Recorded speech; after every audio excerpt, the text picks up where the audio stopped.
Okay guys, this is the Peugeot locking wheel nut. You'll see this on many Peugeots and Citroens actually. Now this locking wheel nut can be removed without a key. It's actually pretty easy. A lot of people don't like trying to take these out. Let's say it's fiddly, and I've seen all sorts of videos on YouTube of people hammering away and welding and stuff. Admittedly, I have welded a couple of these when they've been pretty mangled. The reason why people don't like these is because you see this lip here, it's got a lip, that lip there. When you put a socket on it, this thing pushes down and goes like this. Now it's impossible to put a key on top now because these little gaps here, let me just move this out of the way. These little gaps here was where the key would have sat in. You'd have put the key in, turned it, and it would come off. But now you can't because this sleeve has recessed in, and it recesses in. Can you see it here? There's a gap, and this is the collar. Put this back on. It's hard to do it with one hand. Oh, wrong way around.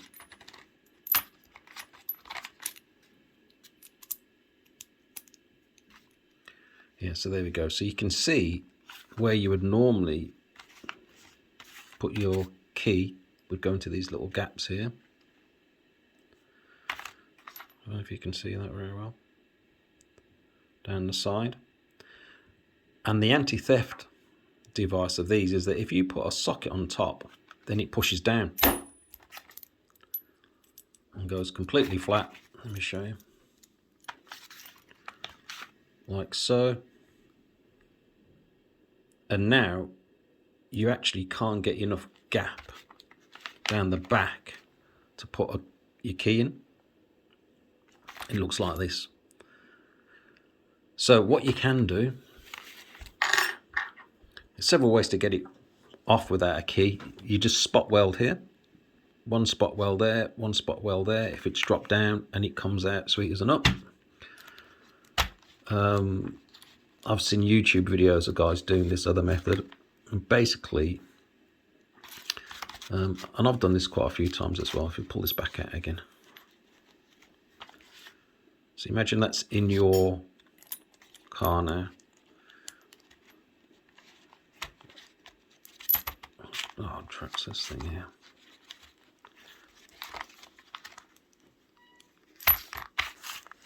So you have this lip now, just there. And what you do, imagine this is on your car, like that. What you do is you get a cold chisel, and you put your cold chisel just here on the lip. Let's put this back on here. I took this off so you could see what it was like underneath. You put your cold chisel there and you give it a good old wallop, 4 or 5 times, good old wallop with a hammer, ideally a lump hammer. And what you'll find is this will crack here, crack here. You pull these off, the spinning collar off, and you just remove these 2 sections here. That it just cracks, this collar does, and you just get left with this center piece, this center stud here. And all you do is just get a socket, that diameter, whack it on the top, and it'll come straight out. Now the easiest way to get that's just a couple of options. So you can spot weld here, one dab there, no, just bring it over. You can spot weld here, one dab there, one dab there, just 2 little spots. When it's stuck out, actually the spot would be like here and here on the inside, and it'll just come straight out. The other way then is just to get a cold chisel, whack that down, and this thing will split in half. You take it out and you're just left with this center stud here. You get a socket set, put a socket on of that diameter there on top, and it'll just come straight out. Personally, I found the easiest way is just to, you don't need a key, is just to let this spinning collar just recess, you know, let it come down like that. So now it's just recessed, yeah.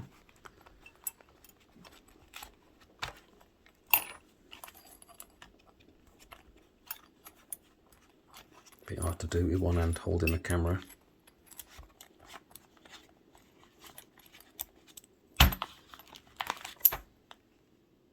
So basically it's just like this anyway, like this one here, or this one here. So it's recessed now, and you just basically get either a reverse thread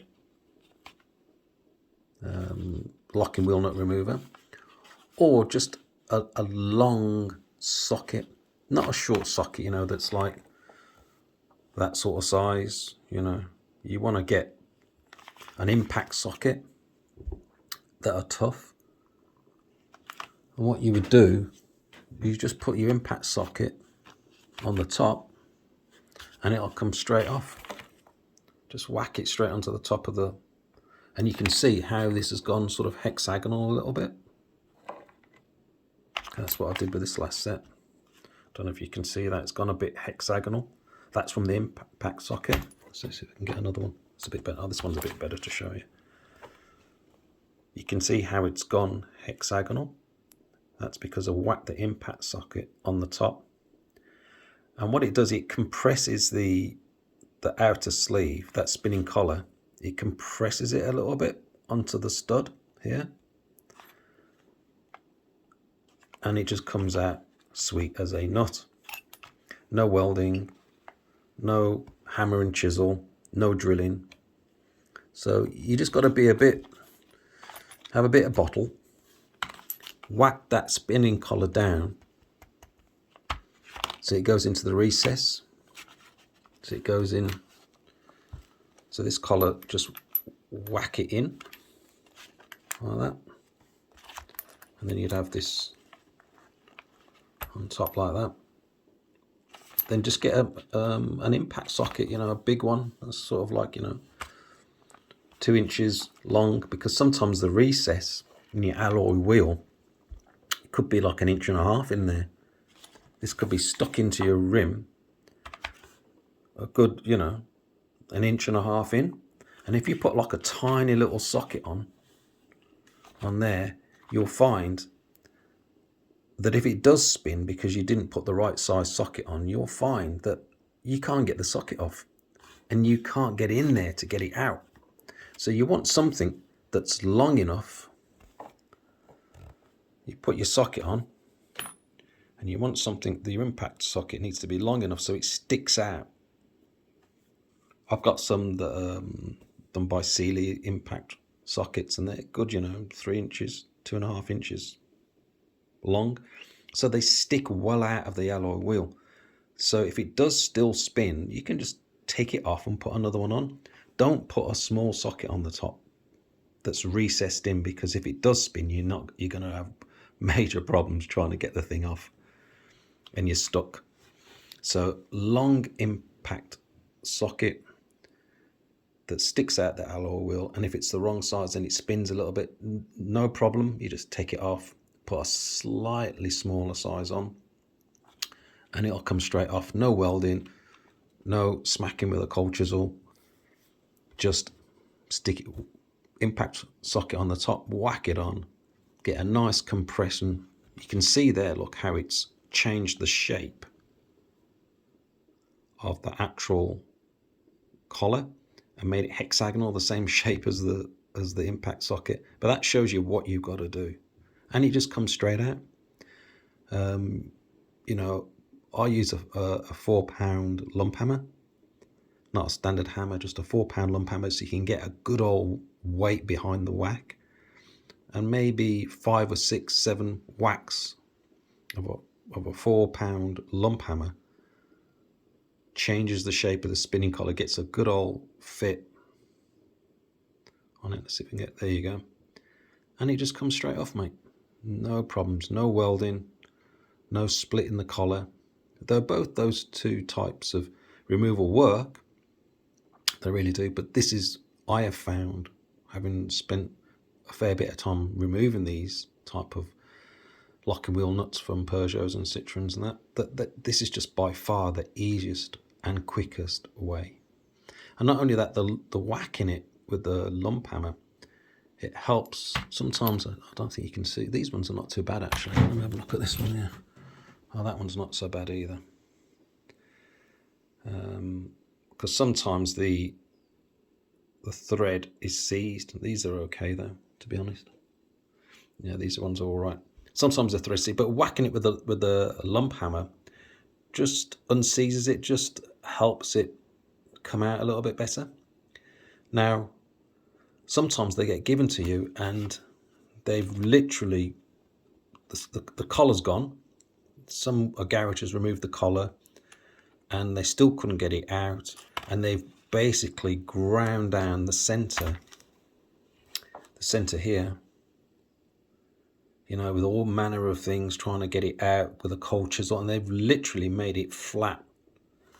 So this is all just flat all the way down. None of this here is visible. You got nothing to work with. All you've just got basically is just like a flat surface like that.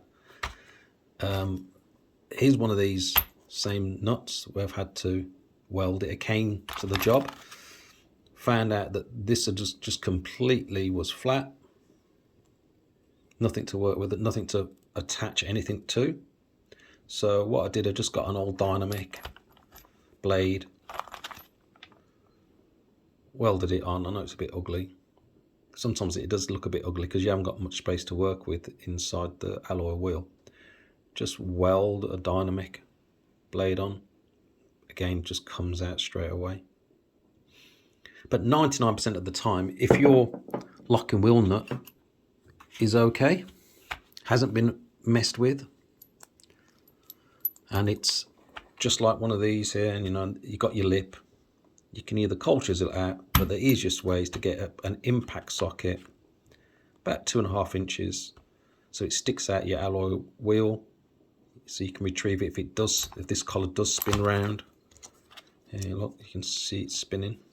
If it does spin round, I can't find one that's spinning there. I forget one that's spinning because I compressed it a bit. It doesn't really want to spin, but they do spin round.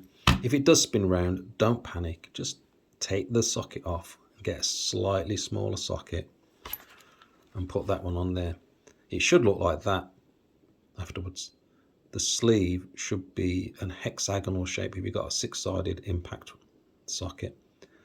You really do need to use impact sockets, not your, you know, your cheap brand, you know, £4.50 for 20 sockets from China, because that alloy will just crack and split. It'll widen out at the end and then split. You have to use a proper hardened impact socket, and it'll just reshape the sleeve and it'll just come straight out.